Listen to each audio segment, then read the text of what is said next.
This is a strange week because we're going to be learning Parshas V'eschanan, which is the Parsha after Tisha B'Av.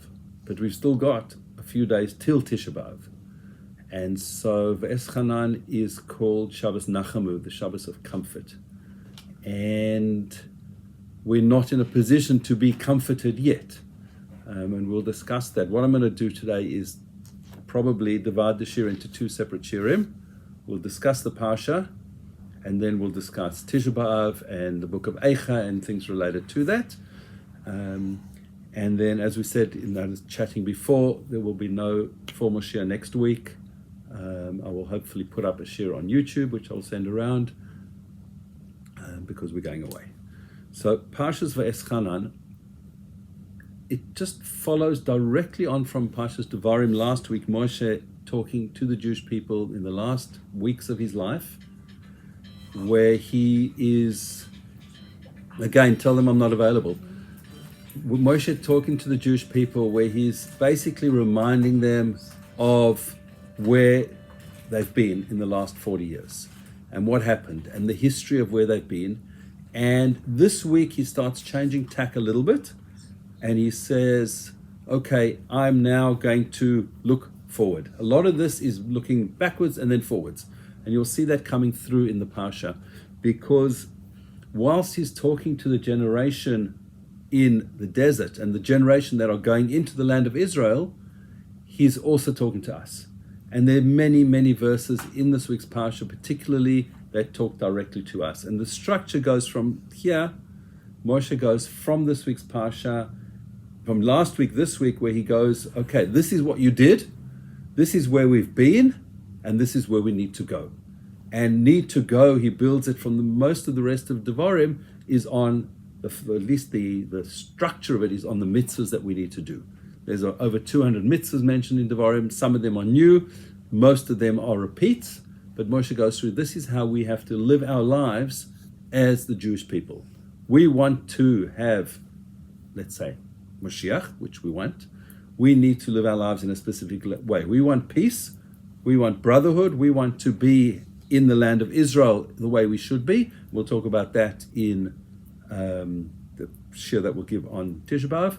Then we need to listen to what Moshe is telling us in this week's Parsha, particularly in some of the verses, but going through all the way Kisavoy, where he gives us the Toichacha, the admonition, where he tells us this is what's going to happen to you if you don't listen. That's really the structure. It's all about listen to the word of Hashem. These are the words of Hashem. And if you don't listen, well, let's say it the other round. If you do listen, then this is the good stuff you'll get. And if you don't listen, unfortunately, there will be exile and there'll be punishment and various things like that. That's really, in a nutshell, all of the Parsha. Again, these Parshas in Devarim are generally quite much shorter than most of the rest of the Torah. There's only 118 verses. There's only 12 mitzvahs. We start getting more mitzvahs once we get into some of the later Parshas, but 12 mitzvahs, 8 positive and 4 negative. But it's really a plea by Moshe Rabbeinu for people to keep mitzvahs. And so let's start with Rishon. Moshe basically tells the Jewish people, Ve'eschanan, I davened, I implored. Ve'eschanan is a word of prayer. It's a word of imploring Hashem. I pray to Hashem. The rabbis learn out that the word Ve'eschanan has a numeric value of 515. And Moshe prayed 515 times for Hashem to please let him go into the land of Israel. That's what he wanted. His ultimate goal was, I need to be in Israel. And Hashem said, no, the generation that you brought out of Egypt is not going into Israel because they sinned, because of the sin of the spies, and you hit the rock and various other reasons, and therefore, Moshe, you're not going in. But Moshe says, don't ever give up on praying. Praying is the way we connect to Hashem.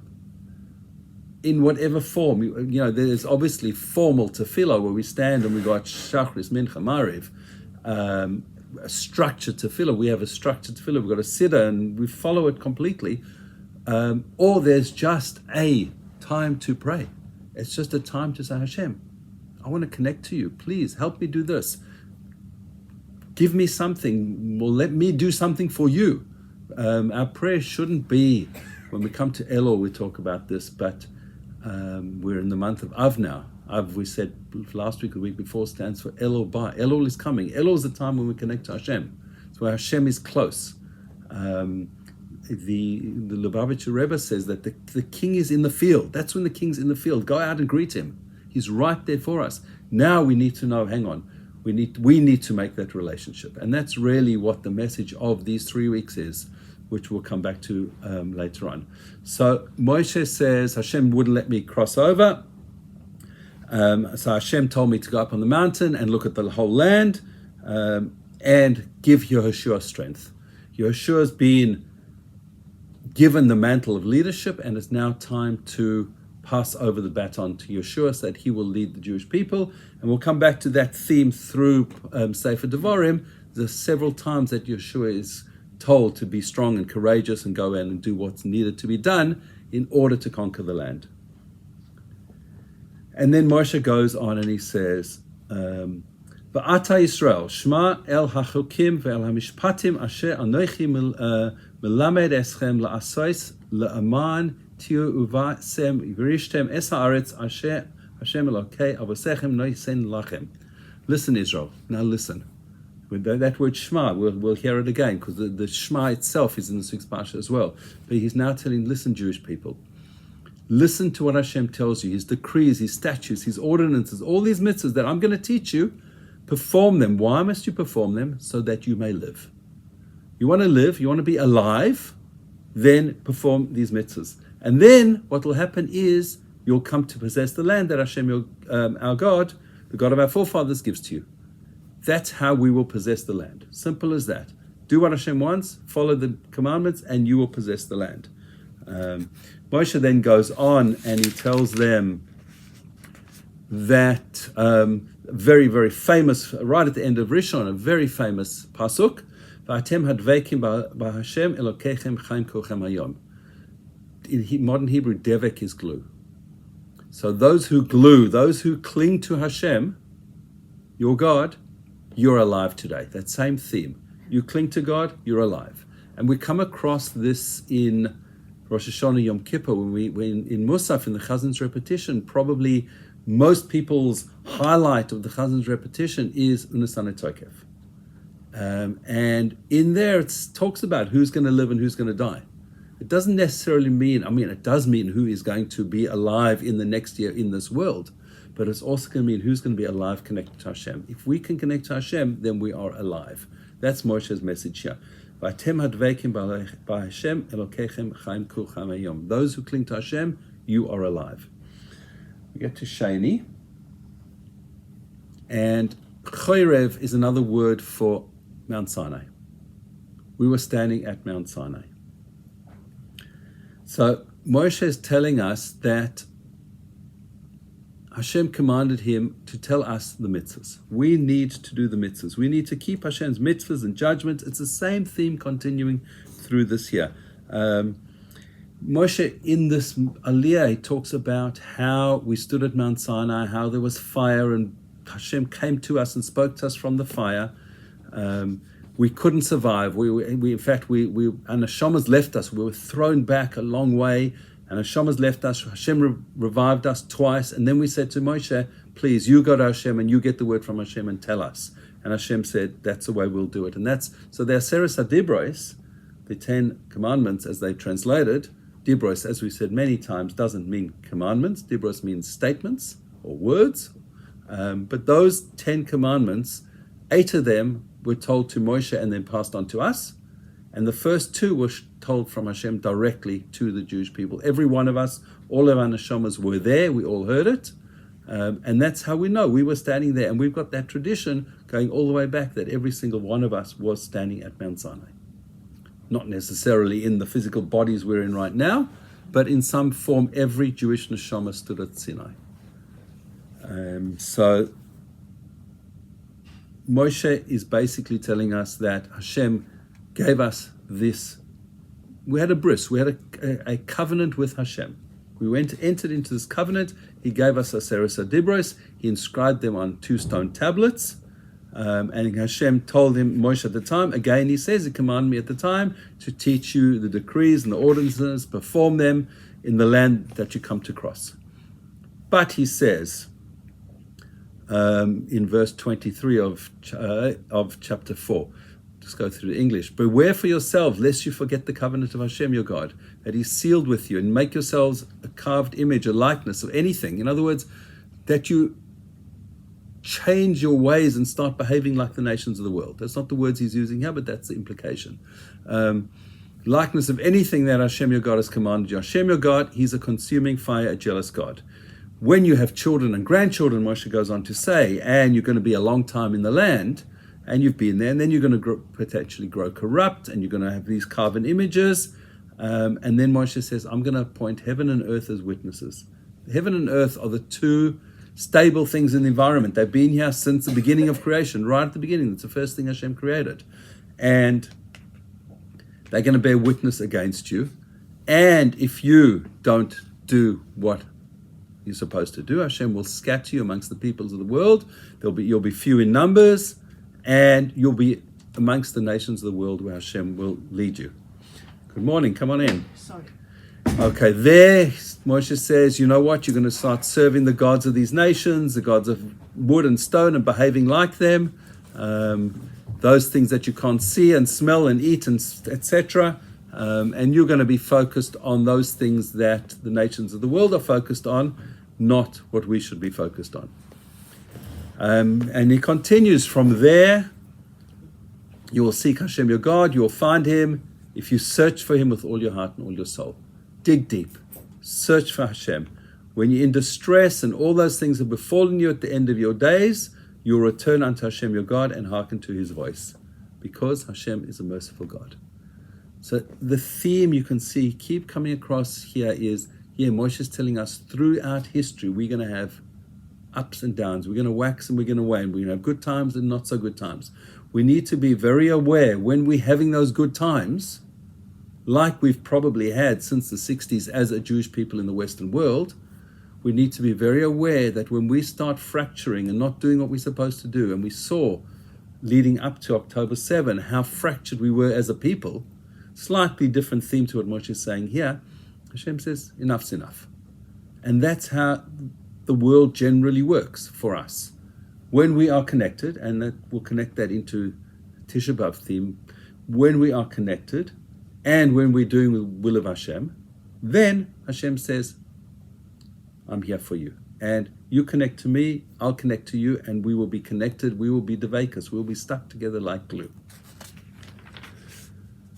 Okay, let's move on to Shlishi.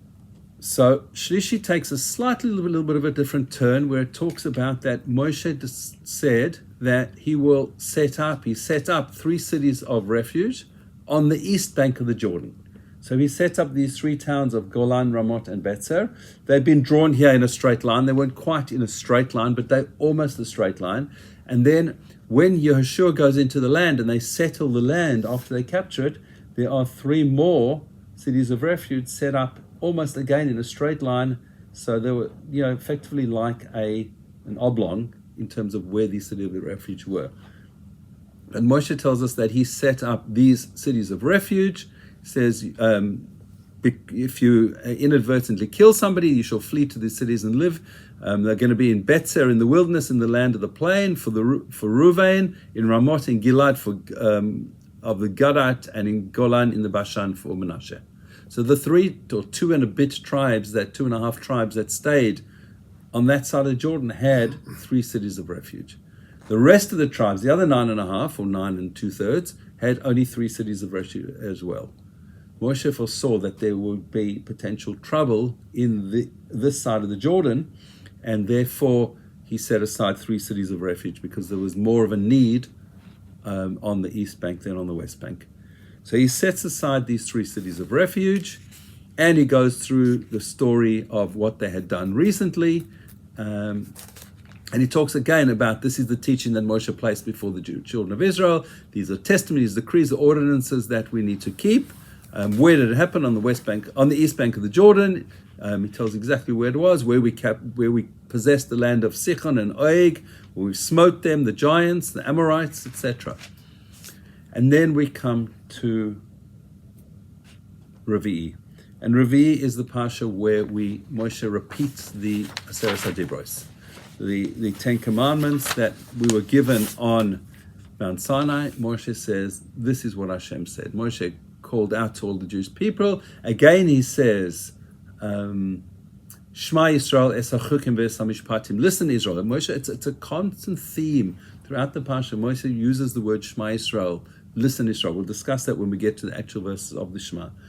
But Moshe says, okay, I'm going to relate to you what Hashem told us in the Aseret HaDibros. And he goes through again the Aseret HaDibros. It's the one time, well, 3 times we read them, because we read it in Parshas Yisro. We read again on Shavuot morning, on first day for us, and we read it again here. And there's very few times in the Torah where there's a general custom to stand up. Ashkenaz custom generally is that we stand up for that. Some people stand up for the whole of Torah laning, but in a shul, if you're in a shul where they stand up and you're sitting down, if you can, you're supposed to stand. There are communities that don't stand, and therefore we should never be different to the community. So if you're in a place where they stand and your custom is not to stand, you should still stand. And that goes with everything else. If you're davening in a shul that's different to your nusach, anything quiet, and let's just say a Hasidic person comes here, he can daven quietly his own Hasidic nusach, which is, it's really just a slightly different order in certain parts of davening, and some words are different in the blessings. And quietly he should daven. If I go to Bangkok, where I used to go many, many times, I'm davening Chabad. If I'm davening my quiet davening, I daven my own davening. But for Kedusha and for if a person saying Kaddish, or if a person's a chazan, you've got to do what the shul says you should do, at least according to Moshe Feinstein, out loud. So you don't go against the minhag of the shul. And so we stand up for the Aseret HaDibros. And so there are a few subtle differences between what's brought in Parshas Yisro as the Aseret HaDibros and what's brought here in Ve'eschanan in the Aseret HaDibros. One of them is and I'll just focus on that one. They're all very subtle differences, slight word differences that Moshe brings, and each of them is brought differently for a reason. And the one I want to just focus on quickly is Shabbos. In Yisro, it says, Zachor es yom ha-Shabbos l'kadshoy. Remember the Shabbos to keep it holy. And here it says, Shamor es yom ha-Shabbos l'kadshoy. Safeguard, protect the Shabbos to keep it holy, to sanctify it.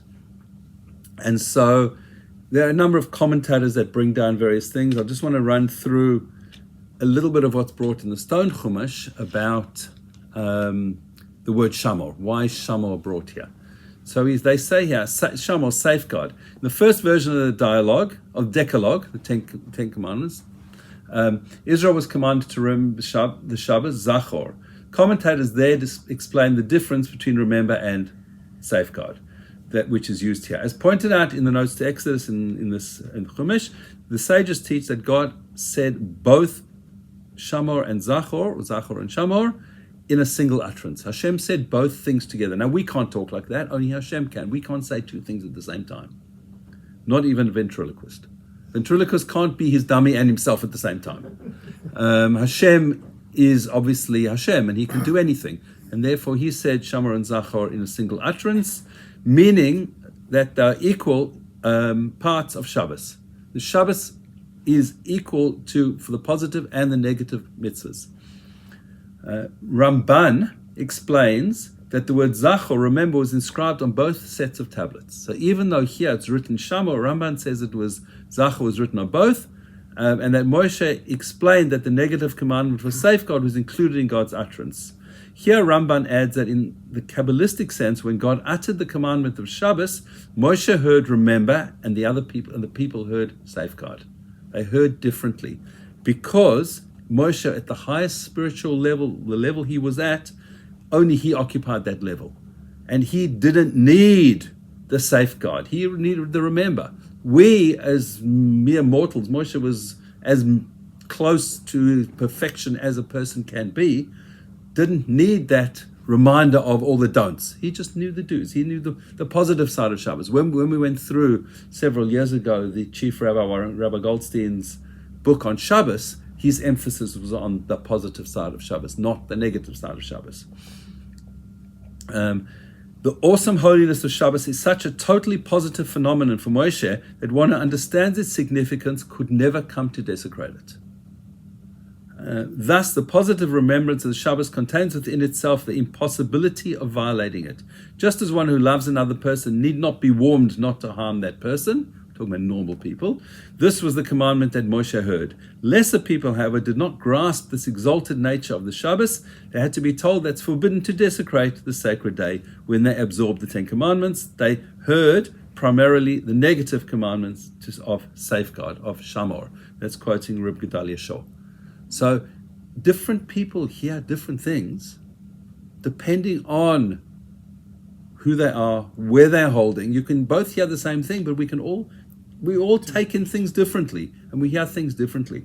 The simple example I remember, just in terms of Shabbos, you got a Shabbos shir on malachas of Shabbos, in malacha of bishul, of cooking, and you're sitting there, and the person giving the shir is talking about what to do with your gas oven or gas stove on Shabbos. How do you treat a gas stove on Shabbos? How do you work it? How do you able to blech, etc. The whole thing, and you think, I've got an electric top or another type of stove, doesn't apply to me, and you kind of switch off. And 6 months later, you go on holiday, and there's a gas stove. Oh, now hang on, what do I have to do before Shabbos? How do I have to do it? You don't remember because you didn't take it in, because it wasn't relevant to you. We take in what's relevant to us. And so that's, to some degree, that's a little bit of the message that's coming out here. We all take in things at the level we're at.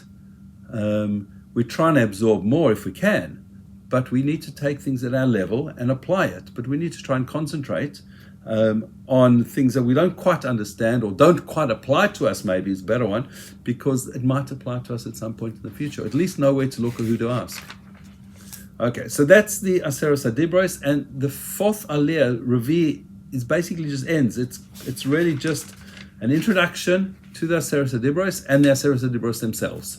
And it ends with the last of the Aseres HaDibros. Don't covet your fellow's wife, etc. His house, his maid, his maidservant, his slave, his maidservant, his ox, his donkey, anything that belongs to your fellow. That's possibly in many, many things one of the hardest things for most human beings to do, not to look at somebody else's things that they have and be jealous of them. And that's one of the things that brings us down. And it's one of the things that probably is somewhat of a cause of the exile that we've been in for nearly 2,000 years. Because we could not see and be extremely happy for other people's joy. And therefore, that's the root of Lashon Hara in many ways. Why do I want to speak Lashon Hara about somebody else? Because I want to bring them down. And because they've got something I don't have, therefore I'm going to talk about them, because that will bring them down to my level or lower than me. And it's one of the causes behind Lashon Hara is we'll speak about other people because we want to be higher than them. At the end of the day, it brings us down lower and lower and lower. That's okay. And that is the fourth Aliyah, the Aseres HaDibros. Interesting, that picture there, I noticed this morning, this was notebook LM, I think if you can see in the bottom right corner, it says there. And I put this all in there, I put my notes in there, and I said, prepare this thing. And I was looking through it, and I did some editing yesterday, and this morning I looked at it, and it just had a sort of an image of one of the tablets, and it had some Hebrew writing on it. It said Anochi Hashem in the first one, and just a few words, and then it just had gobbledygook. It just didn't make sense. It just put some Hebrew letters there. One of them was Lo Tirtzach from the other side. There was just bits and pieces. It was very weird. So I changed it to that because I didn't have time to correct the words. The message is, if you're using AI, be careful. All right, we're now at Chamishi, the fifth Aliyah. And the people were scared. Moshe tells them that these are the Aseres HaDibros, this is where we're at. And Moshe had acted as this intermediary between them. And Hashem showed us His glory, His greatness. We heard His voice from the midst of the fire. The day we saw Hashem, we saw him, and he said, who can see Hashem? We actually saw a vision of Hashem. Who can see Hashem and live?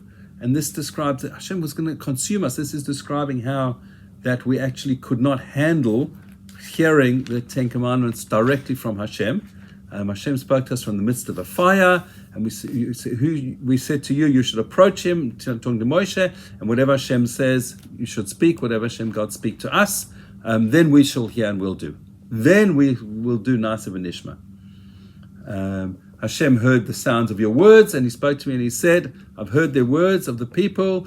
They did well in what they've spoken. Who can assure that this heart should remain theirs to fear me and observe all my mitzvahs all the days?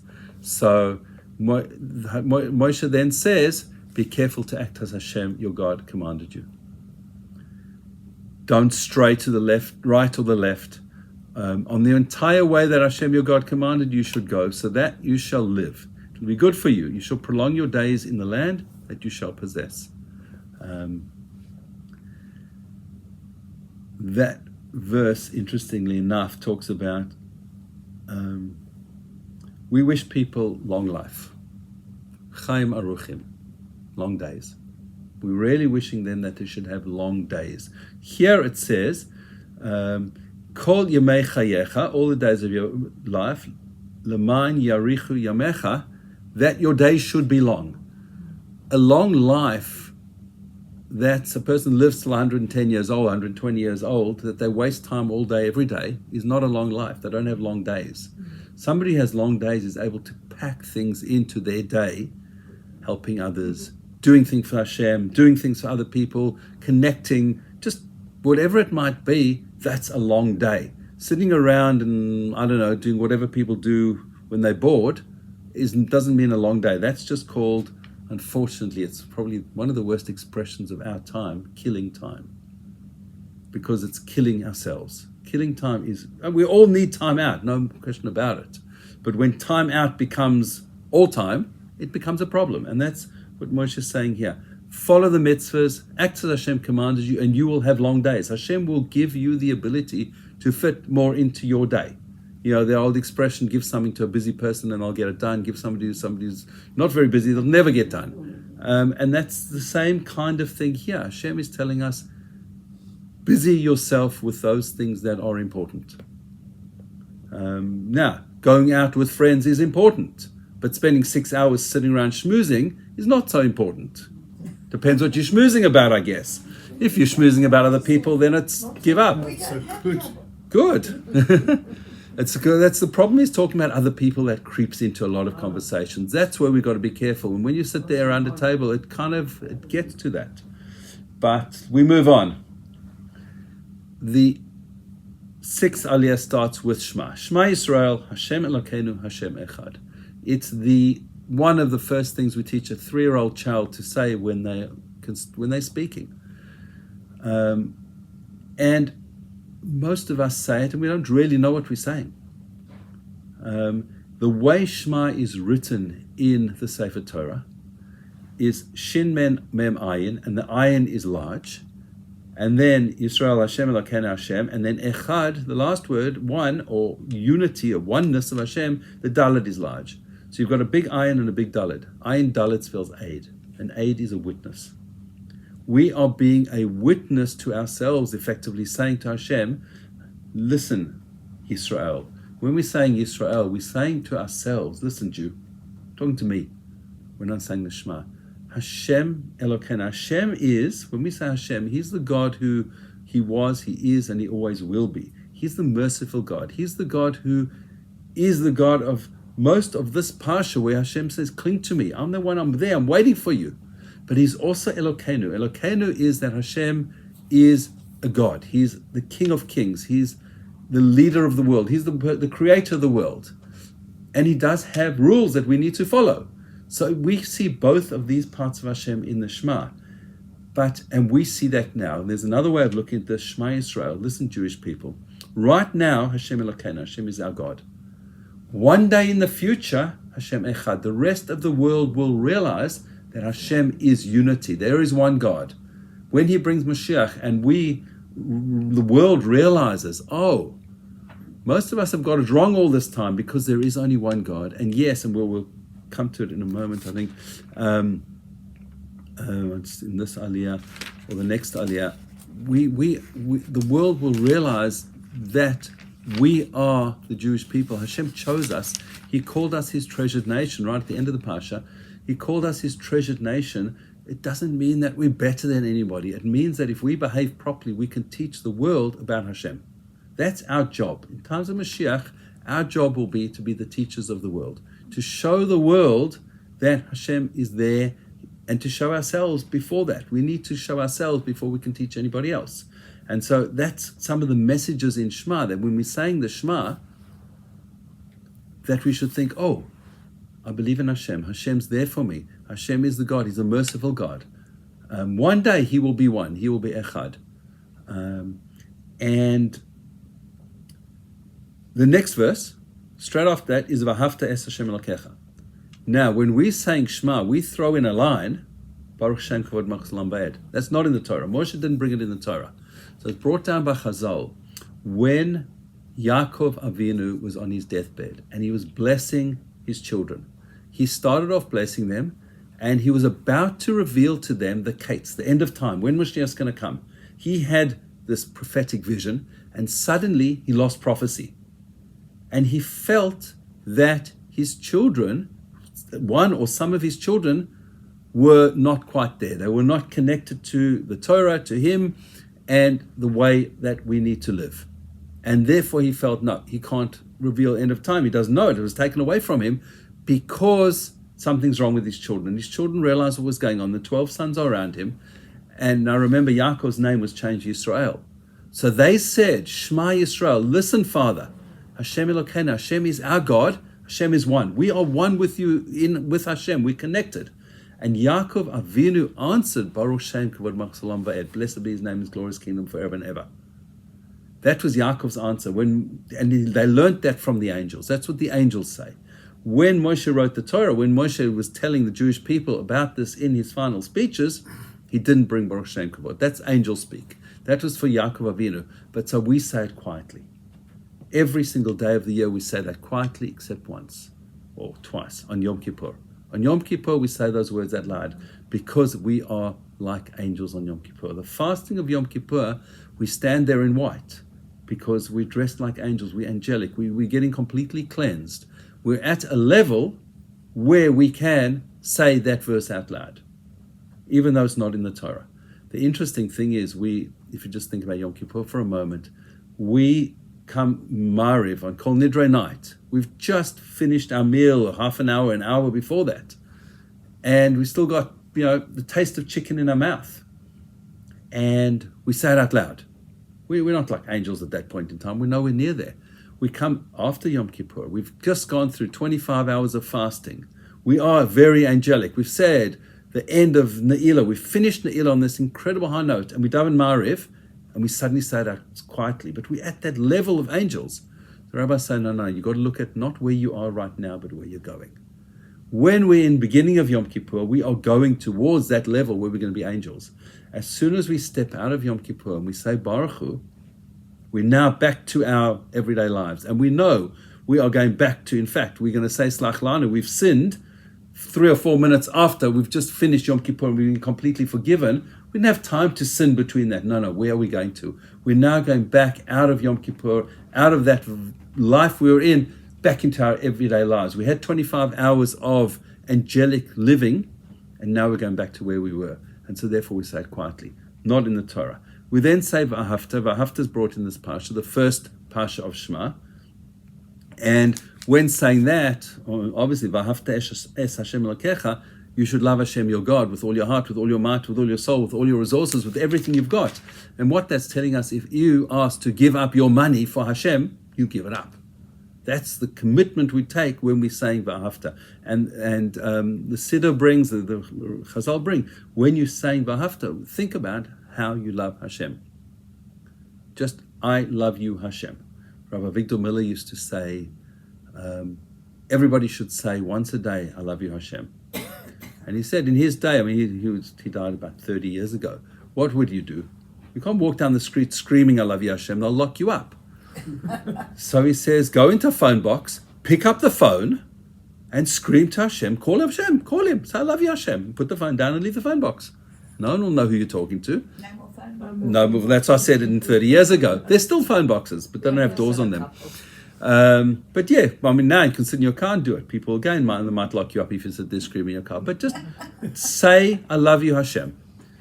We spoke a few weeks ago about how he said, I don't know if it was in this year, but I spoke about 100 brachas and saying Hashem's name 100 times. He said, just say, one day, just stay a whole day. I love you, Bozo the clown. I love you, Bozo the clown. I love you, Bozo the clown. And keep saying 100 times. You accustom yourself to saying, I love you, Bozo. So if you say 100 blessings a day, then you accustom yourself to say Hashem's name. And if you focus on the blessings, then you connect to Hashem. It's a way of connecting. There is a thing, certainly for men, to say 100 brachas a day. During the week, it's easy. On Shabbos, it's harder because during the week, we've got 19 Shemona Esrei times 3. We're already at 57 before we start. But that was what his advice was: connect to Hashem by saying Hashem's name. Obviously, most of the time, just rattle off brachas because it becomes rote. Every now and again, stop and don't let it be rote. Don't let your life be rote, is the message I'm taking from this. Don't succumb to prosperity, the next part of the Parshah. We're going to come to a land and we're going to become wealthy and comfortable, and we're going to have lots of kosher restaurants and be able to do what we like, and we're going to go out 7 days a week, 3 meals, or 6 days a week, 3 meals a day. Don't succumb to that where you sit around and schmooze and talk rubbish. That's my message I'm getting out of that one. But remember that Hashem took you out of the land of Egypt from slavery. Remember that we are here to serve Hashem. Trust in Hashem. Don't test Hashem the way you tested him in the desert, in Massa and other places.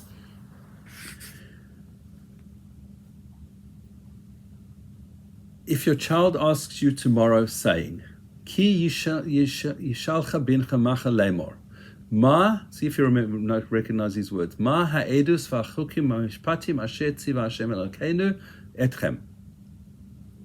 What are these testimonies and decrees and ordinances that Hashem our God commanded you? It's a question of the wise son in the Haggadah. And we answer the wise son in the Haggadah, don't eat anything after you've had afikomen, because then you've learned everything in between. The answer the Torah gives here is, I'll just read the English, you shall say to your child, we were slave to Paro in Egypt. And Hashem our God, Hashem took us out of Egypt with a strong hand. That's not the answer we give to the wise son. That's the one we give to the simple son and the son who doesn't know how to ask. Doesn't know how to ask. As far as I recall, those two sons, that's the answer we give. Hashem took us out of Egypt with a strong hand.